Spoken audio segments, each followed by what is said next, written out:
जय मसीह की। मसीह में मेरे प्यारे भाई और बहनों, मैं आपका भाई सूरज हमेशा की तरह एक बार फिर से आप सभी को सत्य की खोज में स्वागत करता हूं। तो चलिए हम शुरू करते हैं हमारे आज के बाइबल अध्ययन।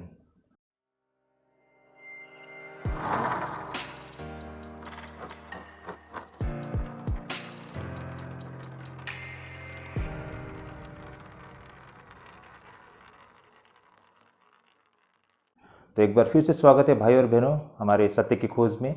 तो भाई और बहनों, आज का जो हमारा बाइबल अध्ययन करने का रहेगा वो प्रेरित काम 1 अध्याय 9 से लेके आपके 26 पद तक हम अध्ययन करने जा रहे हैं भाई और बहनों। भाई और बहनों, काफ़ी रोचक विषय रहेगा। पिछले रविवार से हमने प्रेरित के काम पर अध्ययन करना शुरू कर दिया है। तो भाई और बहनों, इससे पहले की जो वीडियो से आप हमारे प्लेलिस्ट से देख सकते हैं। तो चलिए भाई और बहनों, समय को नहीं गवाते हुए हम आज के अध्ययन को शुरू करते हैं। हमारा आज का दूसरा विषय रहेगा मसीह को धोखा देने का नतीजा। काफ़ी गंभीर विषय है भाई और बहनों।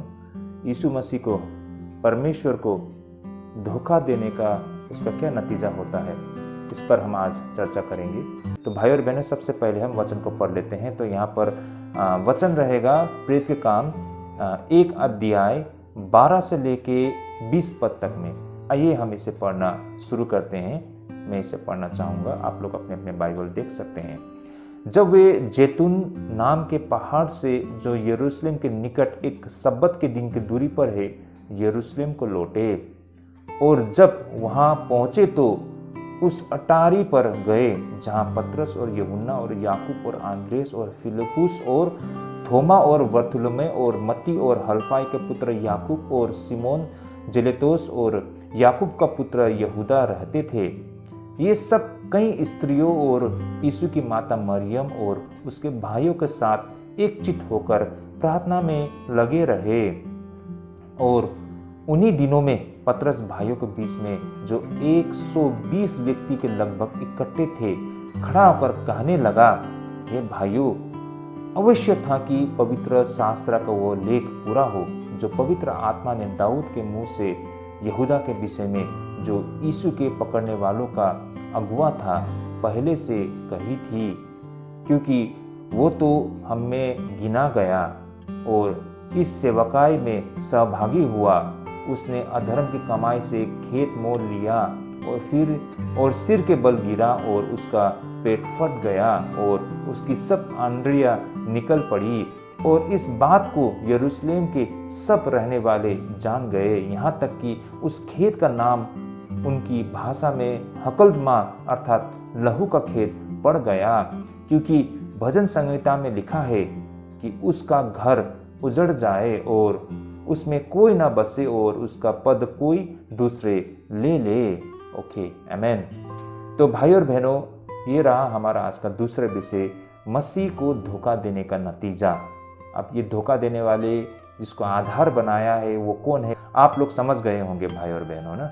वास्तव में और कोई नहीं, वो जुदा इस्करियोतियों के विषय पर हम अध्ययन कर रहे हैं। लेकिन भाई और बहनों, इस विषय पर हम आगे बढ़ने से पहले यहाँ पर हम कुछ ऐसे बातों पर हम आज अध्ययन कर सकते हैं। पहले तो जैसे कि प्रेरित के काम 1 अध्याय 12 पद में जैसा यहाँ पर कहा गया है ना, तब वे जैतून नाम के पहाड़ से जो यरूशलेम के निकट एक सब्बत के दिन की दूरी पर है यरूशलेम को लौटे। तो यहाँ पर भाई और बहनों, यरूशलेम के निकट एक सब्बत के दिन की दूरी पर है, कहने का मतलब क्या है ना? एक सब्बत के दिन की दूरी, इसके क्या मायने हैं, इसे हम समझेंगे। साथ ही भाई और बहनों, इस अध्ययन में हम यहाँ पर देख पाते हैं कि कई स्त्रियों और यीशु की माता मरियम और उसके भाइयों के एक चित होकर प्रार्थना में लगे रहे, ऐसा कहा गया है। तो यहाँ पर यीशु मसीह के भाइयों के विषय में भी कहा गया है, उस विषय में भी हम टिप्पणी करना चाहेंगे। और साथ ही यहाँ पर भाई और बहनों 120 व्यक्तियों के लगभग इकट्ठे थे, ऐसा कहा गया है ना। तो ये 120 लोग कैसे लोग हैं, यहाँ इसे भी हम समझने का प्रयास करते हैं। और आखिर में हम देख पाते हैं यहाँ पर यहूदा के विषय में, है ना, उसे हम अंत तक बिल्कुल गहराई से अध्ययन करते हैं। तो ऐसा रहेगा हमारा कुल मिलाकर आज का अध्ययन इस विषय पर। तो भाई और बहनों, काफ़ी रोचक विषय हैं, अंत तक बने रहिएगा। तो भाई और बहनों, जैसे मैंने पहले भी कहा है ना, यहूदा इस्करियोती जिन्होंने यीशु मसीह को धोखा दिया था, तो उसके विषय पर हम चर्चा करने से पहले हम कुछ ऐसे दूसरे विषय पर या फिर हम टिप्पणी करना चाहेंगे आज के विषय से। जैसे कि सबसे पहले तो 12 पद में हमने कहा था ना, यहाँ पर हमने पढ़े भी थे कि यहाँ पर जो कहा गया है, तब वे जैतून नाम के पहाड़ से जो यरूशलेम के निकट एक सब्बत के दिन की दूरी पर है। तो यहाँ पर एक सब्बत के दिन की दूरी, इसके क्या मायने होते हैं, इसे हम समझने के प्रयास करते हैं। सबसे पहले तो जैसे कि यहूदियों के लिए सब्बत पूरी तरह से विश्राम के दिन होती है, जिस प्रकार आज हम विश्वासियों के लिए भी है ना, रविवार के दिन हमारे लिए एक प्रकार से विश्राम के दिन है। नेपाल में शनिवार के दिन विश्राम दिन मनाया जाता है, क्योंकि रविवार उनका पूरा खुला होता है ना, वो first day of the week official day होता है। तो यही कारण नेपाल में सैटरडे के दिन पे है ना, वे लोग विश्राम दिन आराधना करते हैं परमेश्वर का। और रेस्ट ऑफ द वर्ल्ड है ना, जैसे कि हमारे भारत में भी हम रविवार के दिन पे है ना, विश्राम के दिन को हम पालन किया करते हैं। लेकिन हमारे और यहूदियों में काफ़ी अंतर है भाई और बहनों। जितने कड़ाई से यहूदी लोग उस वक्त या फिर आज के दिन में भी वो करते हैं, उतना हम नहीं करते हैं। तो इससे हम कुछ बातों को और भी गहराई से समझ पाएंगे। जैसे कि यहाँ पर हम देख पाते हैं कि यहूदियों के लिए सब्बत पूरी तरह से विश्राम का दिन होती है, और हर वो काम करना उनके लिए बिल्कुल मनाही थी।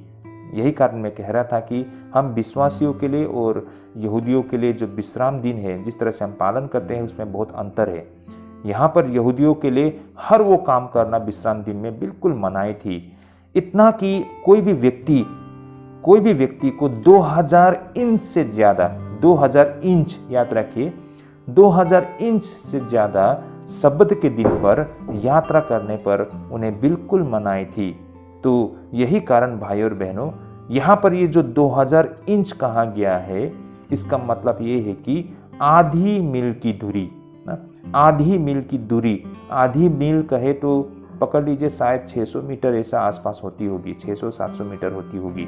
तो यहाँ पर आधी मील की दूरी कहा गया है ना, जिससे ज़्यादा वे सब्त के दिन पर यात्रा या सफ़र नहीं कर सकते थे ना, या फिर चल फिर नहीं कर सकते थे। इसकी बिल्कुल उन्हें मनाही था, और उनको उतनी ही दूरी तक ही मात्र उन्हें सफ़र करना होता है सब्त के दिन को। और भाई और बहनों, इसी सब्त के दिन की यात्रा को ही यहाँ पर कहा गया है ना, कि सब्त के दिन का यात्रा ना। तो आप लोग इन बातों को शायद समझ पा रहे होंगे। जैसे कि प्रेरित के काम 1 के 12 में कहा गया है ना, तब वे जैतून नाम के पहाड़ से जो यरूशलेम के निकट एक सब्त के दिन की दूरी, तो एक सब्त के दिन की दूरी का कहने का मतलब आधी मील, मतलब सब्त के दिन में आधी मील तक ही वे लोग यात्रा कर सकते हैं। तो इसी आधी मील की यात्रा को ही सब्त का दिन की दूरी कहा गया है। इनफैक्ट बाइबल के दूसरे वर्षन में तो यहाँ पर सीधे सीधे आधी मील की दूरी ऐसा कहा गया है, लेकिन हमारे यहाँ हिंदी में एक सब्त के दिन की दूरी कहा गया है। तो कहने का मतलब आधी मील की दूरी उन्होंने सफ़र किया है। उनको सब्त के दिन पर उतना ही यात्रा करने की मतलब अनुमति होती है, और उतना ही उन्होंने किया है ना। तो यही बातों को यहाँ पर कहने का मतलब है। आई होप इन बातों को आप लोग आज क्लियर हो गया होगा। आगे हम उन दूसरी बातों को भी हम देखते हैं, जैसे कि प्रभु यीशु मसीह के भाइयों को अन्य शिष्यों के साथ संगति करते दिखाई पड़ना। जैसे कि भाई और बहनों, यहाँ पर 14 पद में कहा गया है। आइए हम इसे वचन के माध्यम से ही देख लेते हैं। जैसे कि यहाँ लिखा है, ये सब कई स्त्रियों और यीशु की माता मरियम और उसके भाइयों के एक साथ चित्त होकर प्रार्थना में लगे रहे। तो यहाँ पर हम देख पाते हैं इन वचनों में कि यीशु मसीह के भाई भी अन्य शिष्यों के साथ एक चित्त एक मन होकर प्रार्थना करते हुए दिखाई पड़ती है। तो यहाँ पर हम क्यों टिप्पणी करना चाहते हैं, इसमें कौन सी ऐसे मतलब विषय हैं जिस पर हम टिप्पणी करना चाहते हैं। भाई और बहनों, ये इसलिए है कि हम जानते हैं इससे पहले प्रभु यीशु मसीह के जीवन पूरे काल में उसके भाइयों ने या उनके कुटुंबियों ने प्रभु यीशु मसीह का विरोध किया था। जैसे कि हम मरकुस 3:21 में दर्ज किया गया है, यहाँ से हमको ये जानकारी मिलती है। आइए मैं इसे पढ़ना चाहूँगा। जब उसके कुटुंबियों ने यह सुना तो उसे पकड़ने के लिए निकले, क्योंकि कहते थे कि उसका चित्त ठिकाने नहीं है। तो यीशु मसीह को लेकर उनके कुटुंबियों, उनके रिश्तेदार, उनके भाई बहन का ऐसा सोचना था कि उसका अकल ठिकाने नहीं है। यीशु मसीह को लेकर उनका ऐसा सोच था। वे लोग यीशु मसीह को गंभीरता से नहीं लेते थे, है ना। वे विश्वास नहीं करते थे कि इसमें कोई दिव्य शक्ति है ना।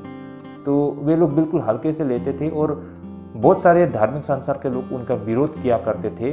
तो यही कारण उनको भी अच्छा नहीं लगता था ना, तो वे लोग भी यीशु मसीह का विरोध किया करते थे। तो ये सारी बातें थी, लेकिन अब उन्हीं भाइयों को और कुटुंबियों को प्रभु यीशु मसीह के शिष्यों के साथ एक मन एक दिल होके यहाँ पर प्रार्थना करते हुए हमको दिखाई पड़ती है। यही कारण इन बातों को हम यहाँ पर टिप्पणी करना चाहते हैं कि ये जो भाई यहाँ पर आज एक मन एक दिल होकर प्रार्थना कर रहे हैं, पहले वे यीशु मसीह के जीवन काल में जब यीशु मसीह कार्य कर रहे थे तो वे लोग यीशु मसीह का साथ नहीं देते थे ना, बिल्कुल उनका विरोध किया करते थे। लेकिन आज वे लोग अपने शिष्यों के साथ, यीशु मसीह के शिष्यों के साथ एक मन एक दिल एक चित्त होकर वो प्रार्थना करते हुए दिखाई पड़ती है।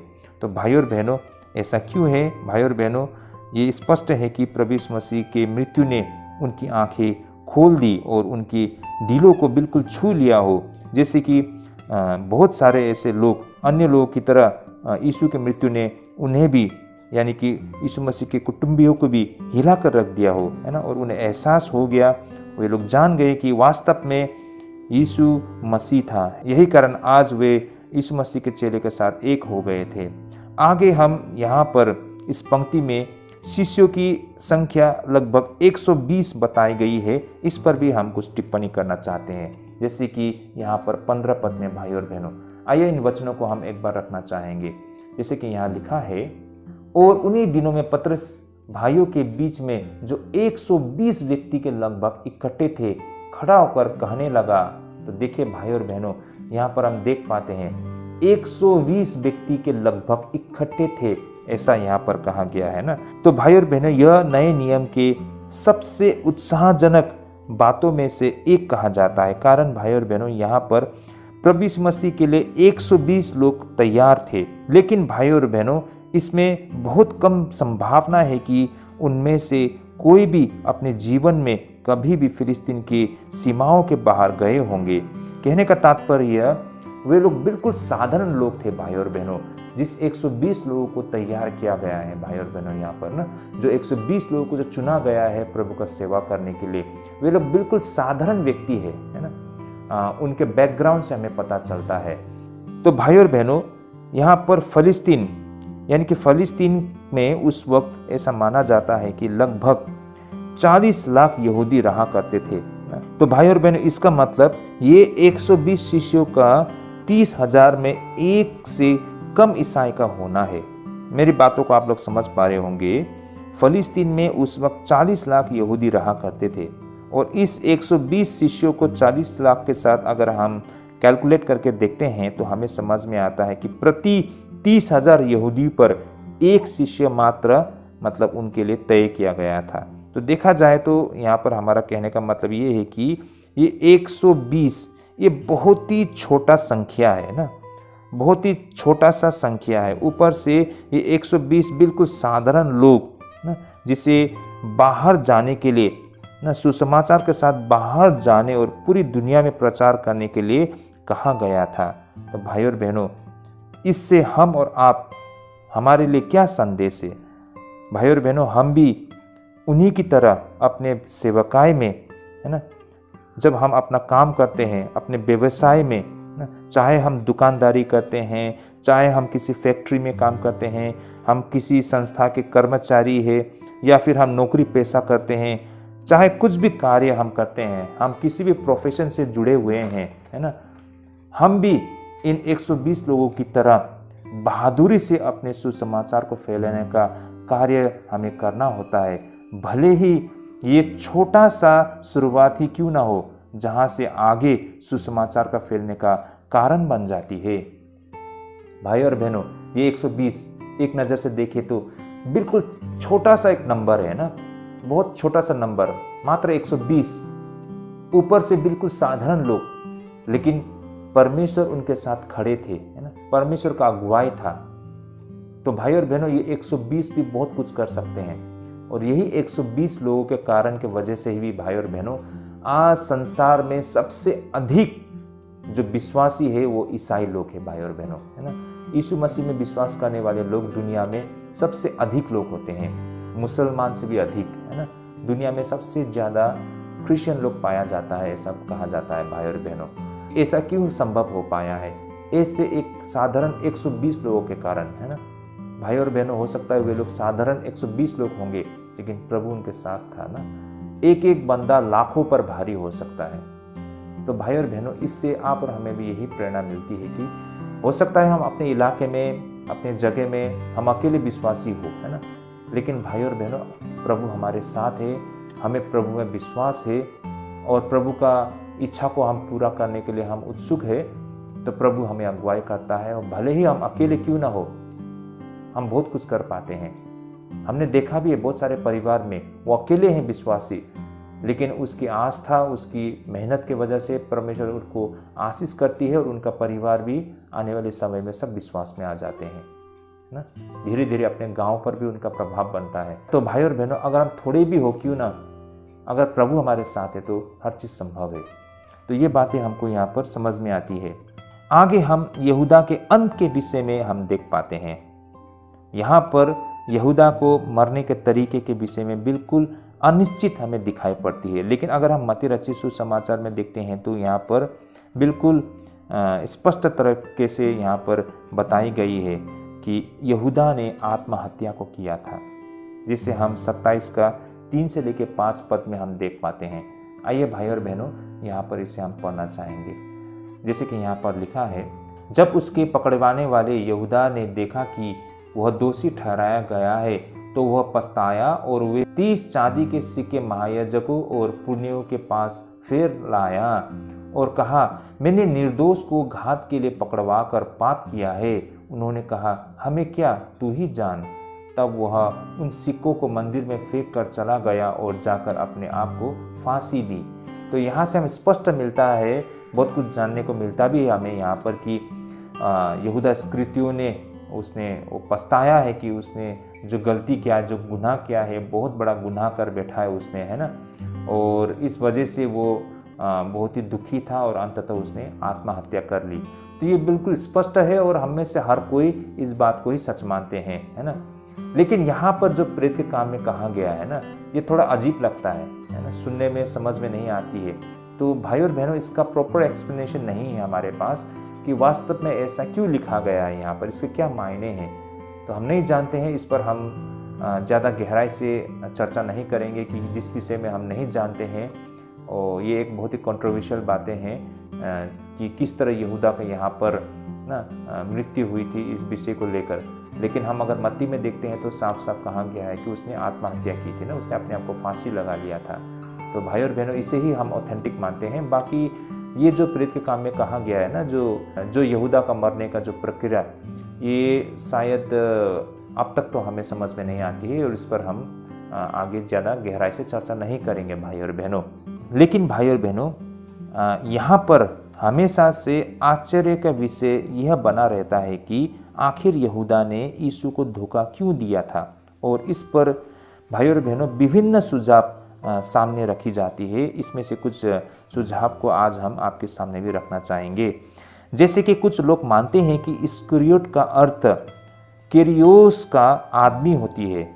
भाई और बहनों, मैं फिर से कहता हूँ कि कुछ लोगों का मानना है कि जिसे हम जुदा इस्करियोट कहते हैं ना, तो इस्करियोट का मतलब है केरियोस का व्यक्ति।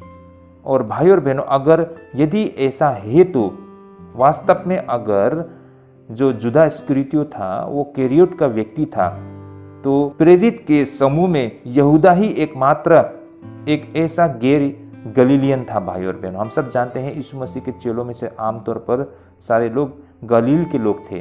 तो उन 12 चेलों में से शायद अगर इन तथ्यों को माने तो यहूदा मात्र गैर गलीलियन थे, है ना। और इस तरह हो सकता है कि उसने अपने आप को सबसे अलग व्यक्ति महसूस किया हो और वह इतना चिढ़ गया हो कि उसने यह भयानक काम कर दिया, यानी कि यीशु मसीह को पकड़वाने का काम किया था। लेकिन भाई और बहनों, इस तर्क को थोड़ा मानने में कठिन लगता है, लेकिन ऐसा कुछ लोगों का मानना है। इस तथ्यों को भी लोग रखा करते हैं। आगे भाई और बहनों, यहाँ पर ऐसा भी तर्क दिया जाता है कि आमतौर पर लोगों का मानना है कि उसने ऐसा केवल पैसे के लालच में किया हो।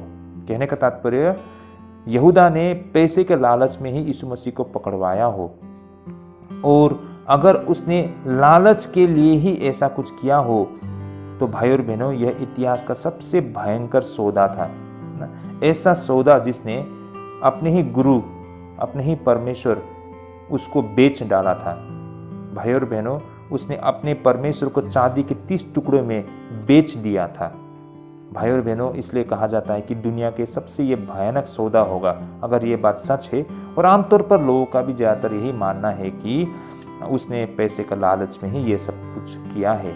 लेकिन भाई और बहनों, इसे भी हम नकार सकते हैं, कारण देखिए हम देख पाते हैं कि यहूदा ने वापस जाके उस धार्मिक संसार के लोगों के सामने में उस चांदी के सिक्के को लौटा दिया था और वो बहुत पछताया है ना। तो इससे ये साबित भी होता है कि शायद वो पैसे के लालच में ही मात्र उसने ऐसा कुछ नहीं किया है। तो भाई और बहनों, ये एक बहुत कंट्रोवर्शियल है। या फिर भाई और बहनों, ऐसा भी माना जाता है कि यहूदा यीशु से इतना घृणा करने लग गया था, और बेशक वो दूसरों से अपना काला दिल छिपा सकता था, लेकिन यीशु की आंखें वो सब कुछ और उसके अस्तित्व के अंतरम स्थानों में प्रवेश भी कर सकता था। यही कारण यहूदा अंत में उस व्यक्ति को नष्ट करने के लिए प्रेरित हुआ जो उसे सही मायने में जानता था। कहने का मतलब भाई और बहनों, यहाँ पर यहूदा के अंदर खोट था और उस सच्चाई को परमेश्वर देख सकता था। बेशक वो अपनी खोट को लोगों से छिपा सकता था, लेकिन यीशु मसीह उसके खोट को देख सकता था, और ये बातों का यहूदा का एहसास था। इसलिए उसने यीशु मसीह का हत्या करने का प्रयास किया, है ना। ऐसा लोगों का मानना है। लेकिन भाई और बहनों, इसे भी हम कितना मतलब गंभीरता से ले सकते हैं मैं नहीं जानता हूँ, लेकिन कुछ लोगों का ऐसा तथ्य भी है।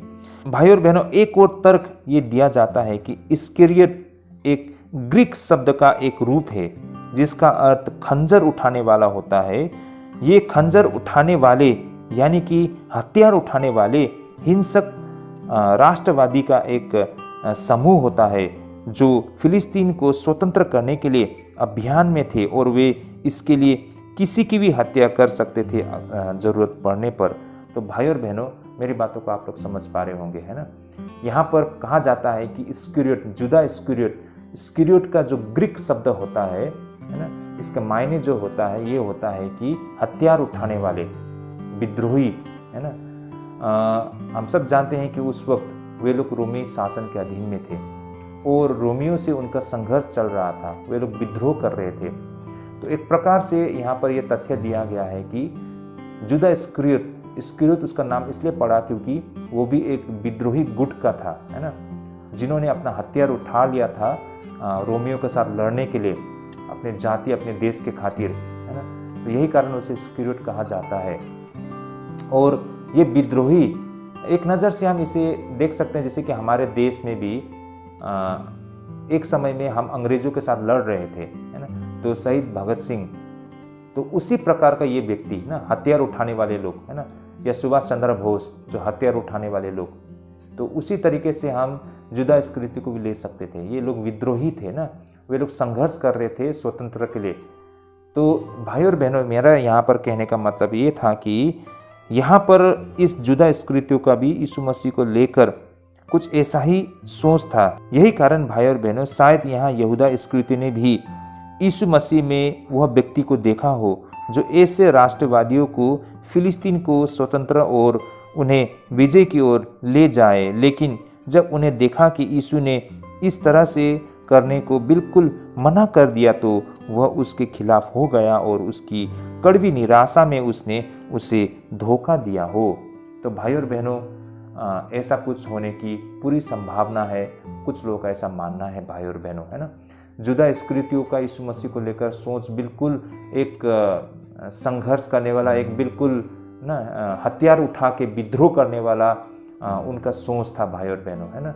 हिंसक तरीके से हथियार के दम पर, है ना, हथियार के सहारे पर ना विद्रोह करके उनको स्वतंत्र करने वाला, उन्हें मुक्ति दिलाने वाला मसीह वो सोच बैठे थे। लेकिन यीशु मसीह का कार्य करने का तरीके तो ऐसे नहीं है ना, वो तो प्रेम के आधार पर वो जीत रहे थे लोगों को। तो ये चीज़ जुदा इस्करियोती को पसंद नहीं आया और उसने यही कारण यीशु मसीह को पकड़वा दिया। ऐसा कुछ लोगों का तर्क है। लेकिन इन सब में सबसे अधिक संभावना ये है कि यहूदा ने यह कभी भी नहीं चाहा कि वो यीशु को मरने दे, बल्कि वह यीशु को आगे की ओर धकेलने के इरादे से उसने उसे धोखा दिया हो। और यदि ऐसा सच है तो यहूदा ने अपनी योजना को गलत होते देखा और उसका अनुभव करना उसे आत्महत्या की ओर ले गया। तो भाई और बहनों, मेरी बातों को आप लोग समझ पा रहे होंगे, है ना। भाई और बहनों, यहाँ पर ऐसा तर्क दिया जाता है कि यहूदा इस्करियोती चाहता था कि यीशु मसीह का कार्य बड़ी तेजी से आगे बढ़े, है ना, और यीशु मसीह का कार्य को तेजी लाने के इरादे से उसने यीशु मसीह को धकेल दिया उन लोगों के हाथों पे। और जब वे यीशु मसीह पर हमला करते हैं तो यीशु मसीह उसका प्रतिक्रिया देंगे और इस तरह से अंत निकट आ जाएगा, उनका राज्य स्थापित होगी। ऐसा यहूदा इस्करियोती को लगा। लेकिन जैसा उसने सोचा था, जैसा उसने योजना बनाया था, उसके मुताबिक नहीं होते हुए देखा तो उसने बहुत अफसोस किया, उसने पछताया और अंततः उसको आत्महत्या करना पड़ा। तो आमतौर पर ये बहुत ही तगड़ा तर्क अब तक माना जाता है ना। शायद यहूदा इस्करियोती ने जानबूझ के यीशु मसीह को मारने के इरादे से ऐसा नहीं किया है ना।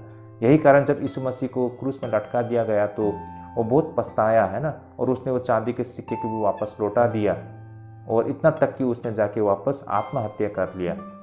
तो जैसा उसने सोचा था ऐसा नहीं हो पाया और अपने पर वो बहुत दुखी था ना, और यही कारण उसने आत्महत्या कर लिया। ये एक ऐसा तर्क है जो काफ़ी इस तर्क को माना जाता है भाई और बहनों। तो ऐसे बहुत सारे कारण है, बहुत सारे तर्क है भाई और बहनों कि क्यों यहूदा इस्करियोती ने यीशु मसीह को इस तरह पकड़वा दिया था। तो ये सारे तर्क है, इस पर हमें आगे भी अध्ययन करते रहना होगा। एनीवे भाई और बहनों, इस तरह यहूदा इतिहास में लोगों के बीच सबसे काले नामों के रूप में जाना जाता है। अंततः उस व्यक्ति के लिए कभी भी शांति नहीं हो सकती जो मसीह के साथ विश्वासघात करता है। तो भाई और बहनों, एक ऐसा तथ्य है कि आज जो कोई भी यीशु मसीह को धोखा देता है किसी भी स्तर पर, वो इंसान कभी भी सुख और शांति से नहीं रह पाएगा। यहूदा इस्करियोती ने भी वही कुछ उसके साथ होता है ना। वो अपने एक नज़र से देखे तो उसने मसीह को धोखा दिया है, लेकिन उस धोखा से वो निकल नहीं पाया, है ना, और उसका नतीजा बहुत बुरा होता है।